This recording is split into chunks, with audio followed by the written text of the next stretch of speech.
Hello, hello, and welcome back for our story for the shuffle and pull that we did hours ago. We are starting with the trumpet and ending with our greater than symbol.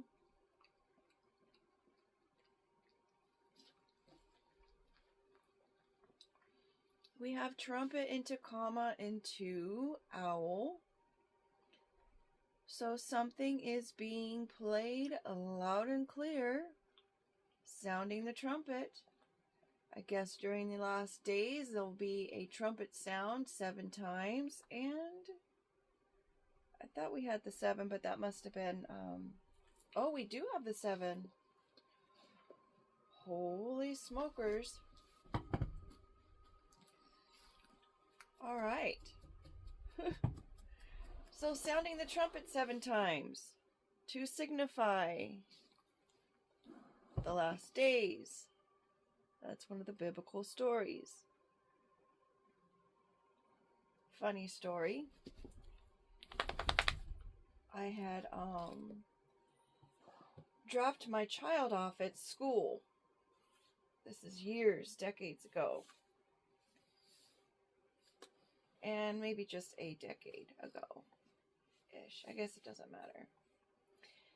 And I dropped my child off at school and went about my business, and all of a sudden I hear trumpets. I hear trumpets.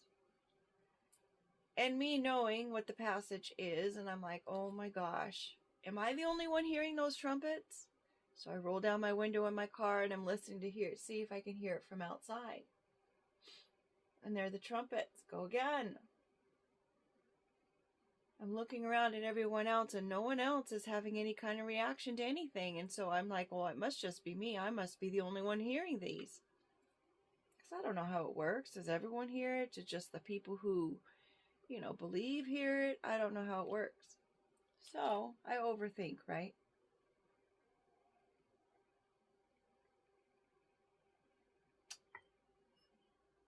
So I'm looking around and all of a sudden, I'm literally coming up with a plan. Like, do I go back and get my kids?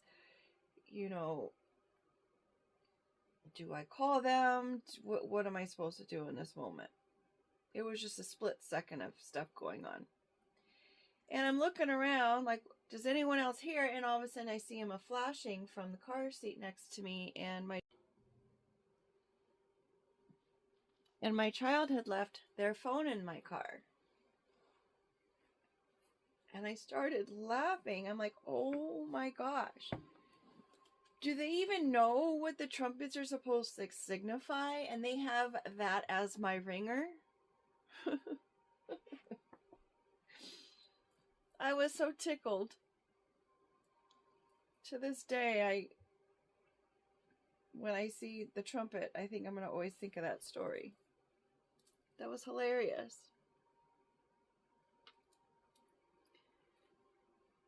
Trumpet.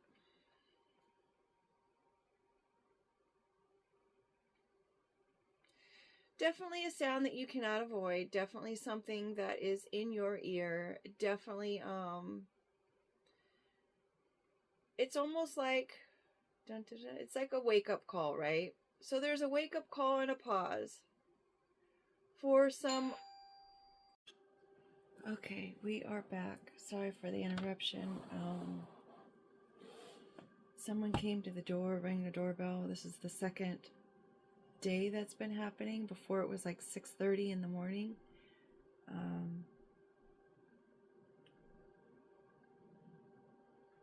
I don't know what the deal is there, but I don't answer the door if I'm not expecting someone. Just saying. So we've got this pause happening, which ironically we just took a pause, and the doorbell was super loud. Maybe that was the trumpet in the room. We have a wise owl who does its hunting at night, behind the scenes. knows all, sees all, doesn't say anything until it's ready to speak, right? The owl has purpose in its voice. We have the 7 card here, which is a spiritual number. It's also got the snake skin behind it, which could correlate to the year of the snake we're just leaving. And then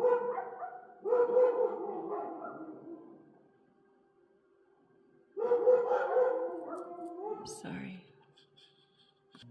Okay, we are back. That is like the second interruption already in this story today. I don't understand it. All right, so we've got that number 7 there with the snake skin in the back, with the year of the snake leaving us, and we are going into the year of the horse. I guess the red is fitting for that because I believe it's a fire horse. The 7 is also money windfall coming in. It could be something that's happening on the 7th. It could be something that happened or is happening in July. It can involve 7 people, the 7th hour, 7 days from now, any of those kind of combinations. And it has to pertain to this seahorse, the female seahorse that makes the eggs and fills up her male seahorse counterpart so that he can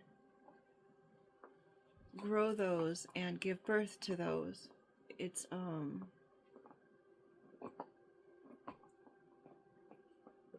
also a lifelong partnership unless he gets sick, and then she will move on to someone else.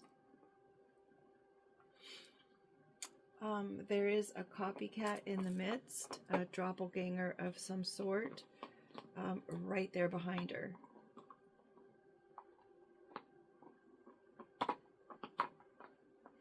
Perhaps this owl is an investigator of some sort, and this owl is following someone's footsteps when it comes to finances or spiritual connection. This investigator could be following this main person, and he could also be following this copycat individual. Perhaps he has seen the copycat trying to follow in this main person's footsteps. Perhaps it's someone's child or their child. It could have something to do with a house. They could have came to their house, considering we had the doorbell interruption. This person is enamored with the seahorse. They appreciate what they say.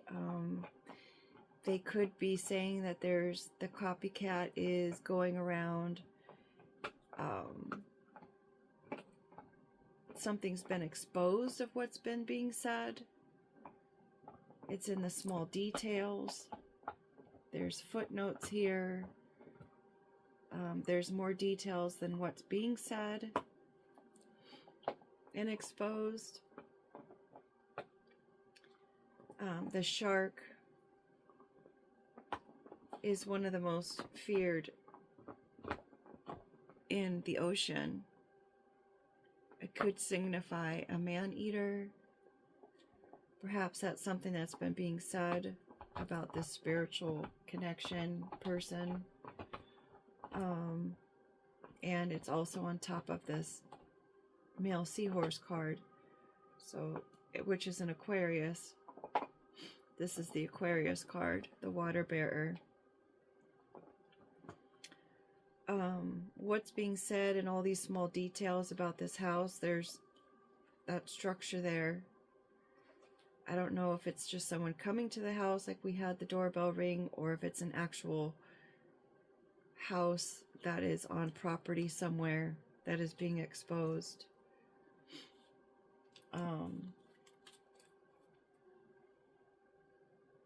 An interruption, more information to put beside. So perhaps someone is being interrupted by a shark character, someone who is a shark, someone who is out on the hunt. We've got 2 hunt cards out here, one in the air, one in the water.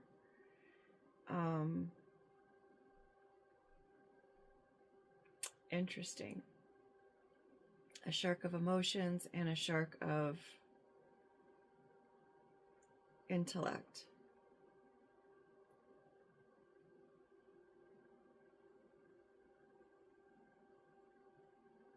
Interesting. It's all coming back to the person. Whatever is being put out is coming back to them. It's under the copycat card, so I'm assuming that the copycat is probably doing some kind of slander, and it's being exposed and it's coming back to that individual. We've got the turn back sign, and then we've also got the boomerang, which is also coming back. So the red flags are coming back. Turn around, go the other way. Don't engage with this shark or this copycat individual. Let go of the consequences.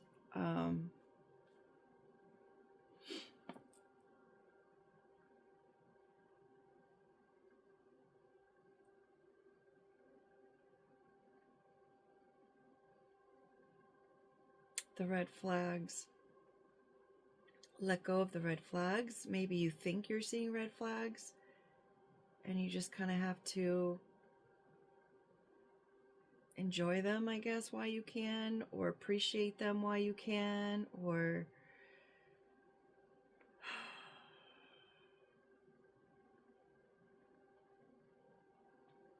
maybe letting go of even speaking about the karma that's going to transpire for these people. Maybe discussing it or talking about it is putting the speaker in a bad light about it.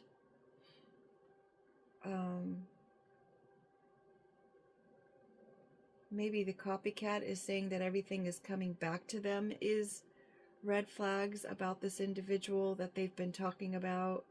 Kind of like, see, I told you this is what they were doing. When in actuality, it's just because of their own behavior that's causing these things. It's their own behavior that's causing the karma.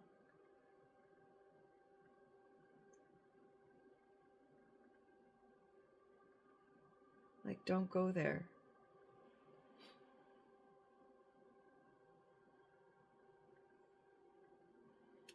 This water glass, it's the karma is transparent. The karma is obvious. The karma is a full glass of water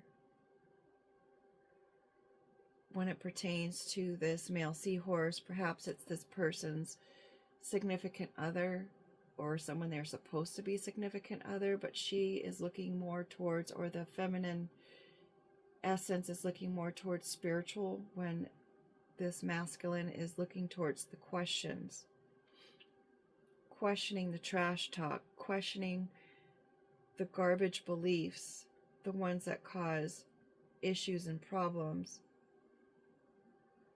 questioning what needs to be thrown out and disposed of regarding the beliefs about spirits and ancestors and ghosting and the unseen world.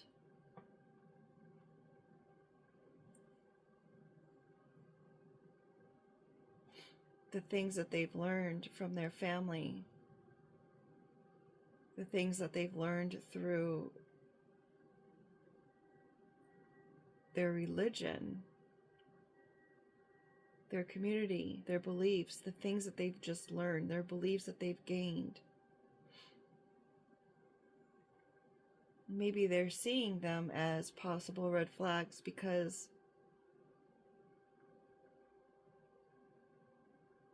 they're not constructive.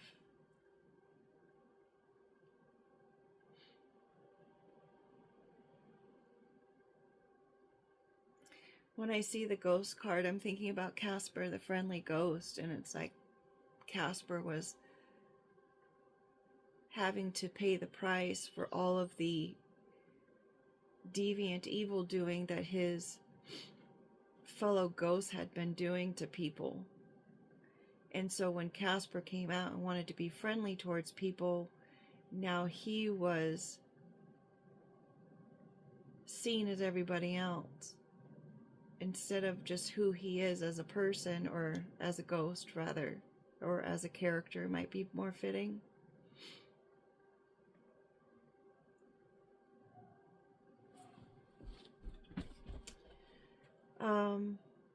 It could be also about somebody's ancestors or guardians or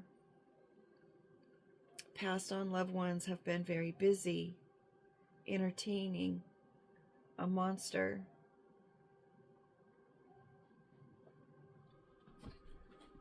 Who's had to dodge a thing or two.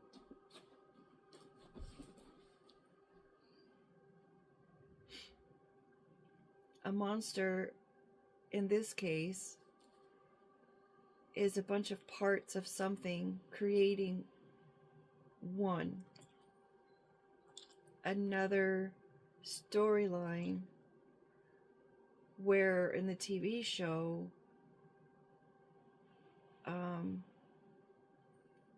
was his name Edward Munster? He was the Frankenstein in that show, and he was actually very nice, and he was even kind of goofy. And because of the he was just very off-putting and scary looking. And he was getting a bad time. People were scared of him because of how he looked.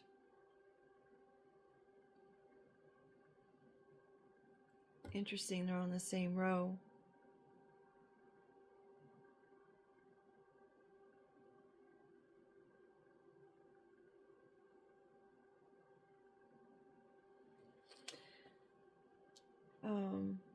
I probably shouldn't be this distracted by a doorbell,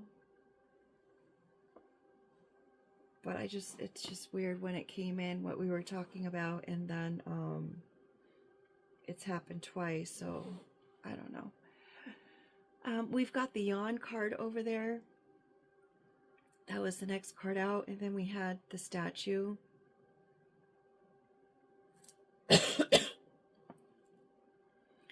Which is the Statue of Liberty. Sorry, the incense I have the incense again of love and healing being burned.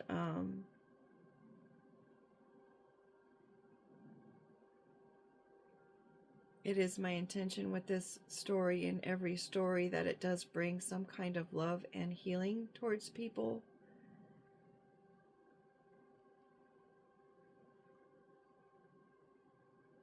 It's my intent anywhere that I go. Same thing. It's just all love and healing, and maybe even myself is perceived as, you know, scary to some, only because I've had a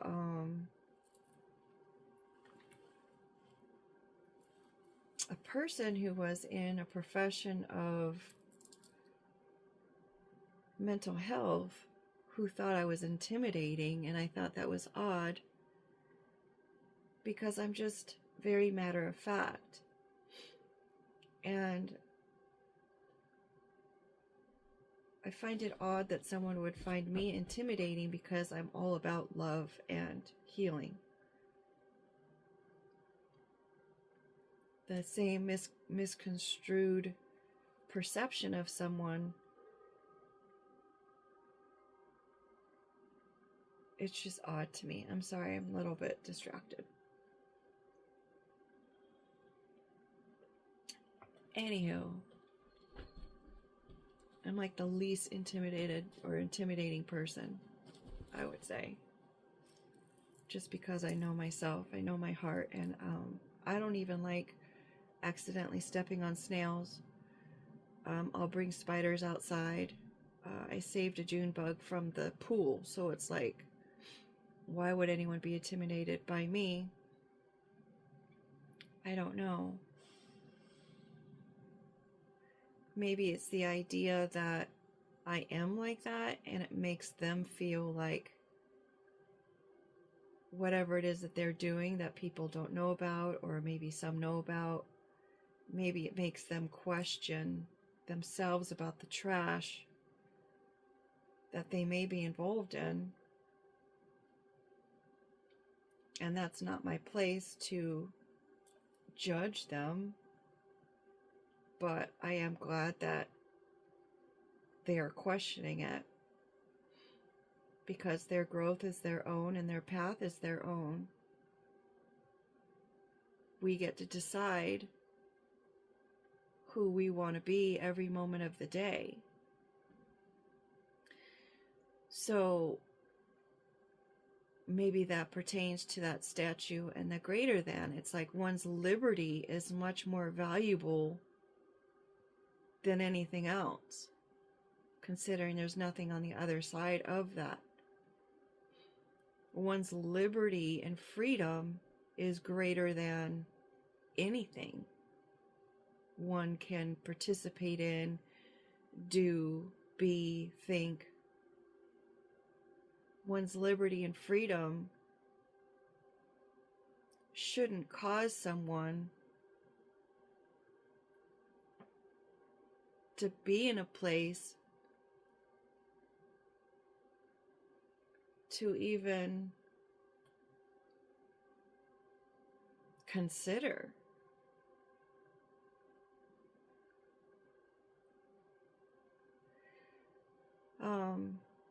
Looking at it in a different way with the yawn, someone's quite bored with this scenario.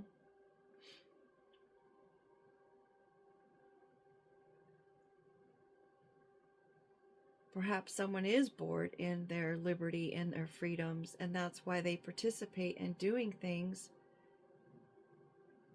that are coming back to them.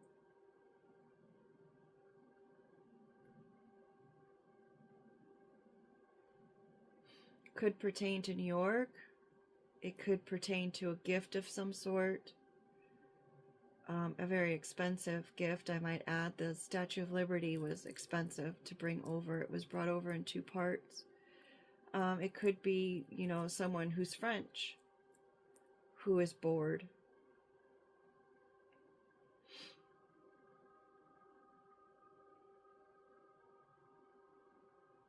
We have the trumpet in one corner and the 2 in another corner.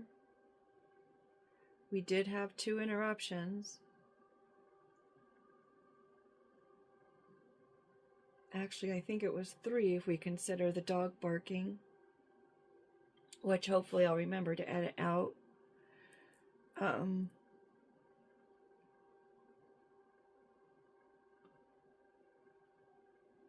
We do have the house card here with the 7 and the 2, so it could have something to do with someone's 7th house, 2nd house, or even their 9th house. With the comma looking like a 9, we're adding the 7 and the 2 to make a 9. End of a cycle, someone's learning their lesson. Perhaps they learn their lesson 2 times in 2 parts. Maybe 2 people have learned their lesson about liberty. It could also deal with a statue of time. Hey Google, what does the 7th house mean?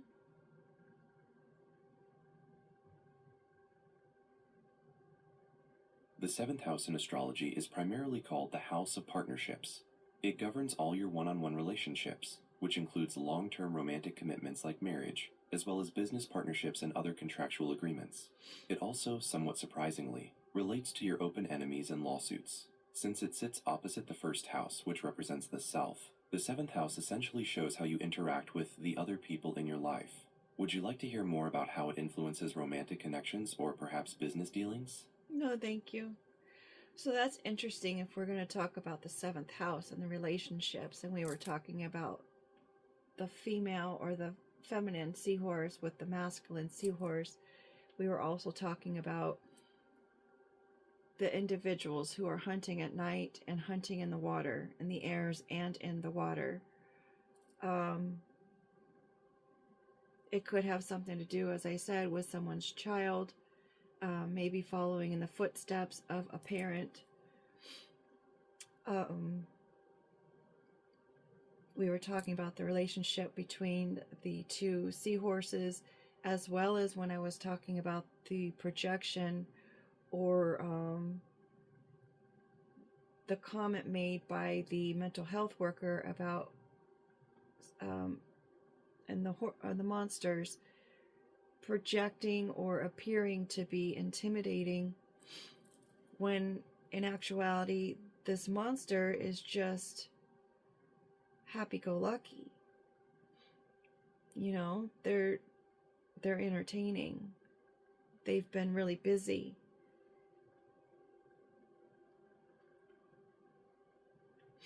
Hey Google, what is the second house mean? The second house is known as the house of value, and it focuses on everything you own and value, both physically and personally. This includes your financial life, income, material possessions, and your sense of self-worth. It shows where your money comes from and how you save it, but also what you hold dear, such as your personal ethics and spiritual beliefs. Because it's a house of practical resources, it also relates to your immediate family, your speech, and your daily habits like eating. Interesting again, because that is at the end of the row, and we've got our spiritual beliefs or our belief systems here at the very beginning. Having to do with somebody's value. Now, property can also be value. It can also be income.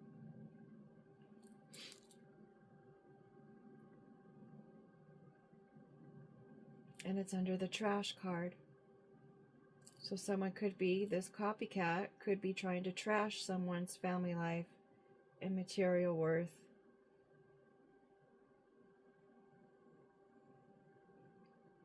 And perhaps it's coming back to them.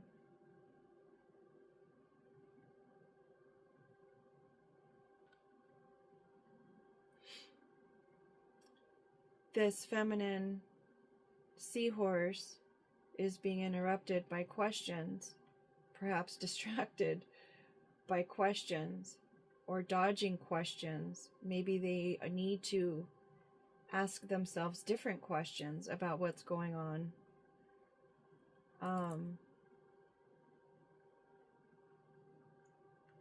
This masculine may be putting things together regarding this shark when it has to do with somebody's finances up there, or their seventh house, with their relationships, with their children and family.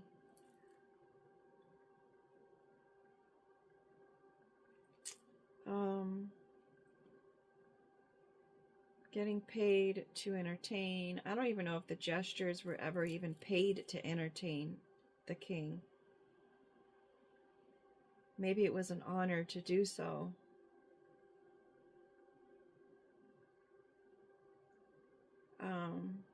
Gestures also acting like a fool. Maybe it's clear that someone was acting like a fool. This is also the Star of Bethlehem, the asterisk. They symbolize that as the Star of Bethlehem. Travel from another country. Maybe someone is a child of someone who is in another country. I think it's, Bethlehem, duh.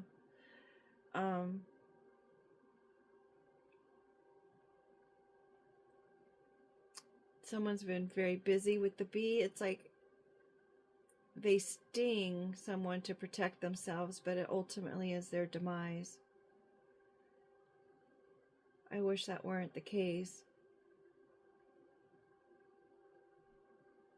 it's like a sacrifice, right?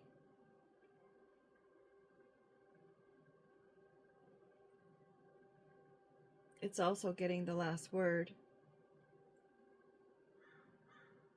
Like, if you're going to harm me, I'm going, if I'm going to pass anyway, then I might as well sting you so you have something to remember me by. And maybe because of that, they were enduring that karma.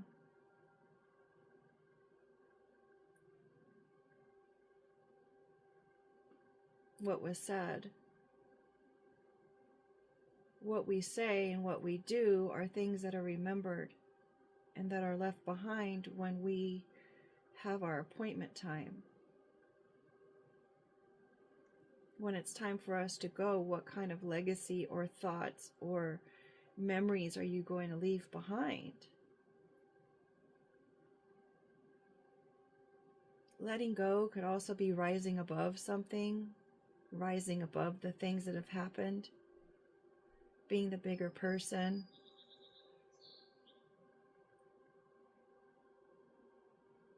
That's being exposed by taking this pause.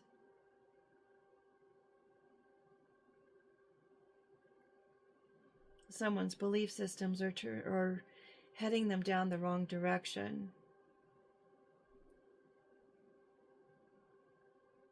Someone's seeing that this house is a huge red flag, loud and clear. The trumpets have sound.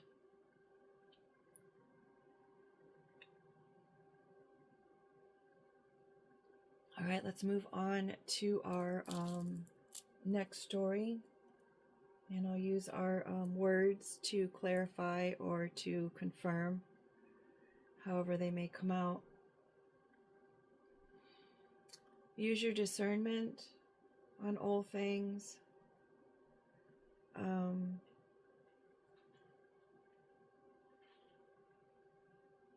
Thank you for being here, and make it a great day.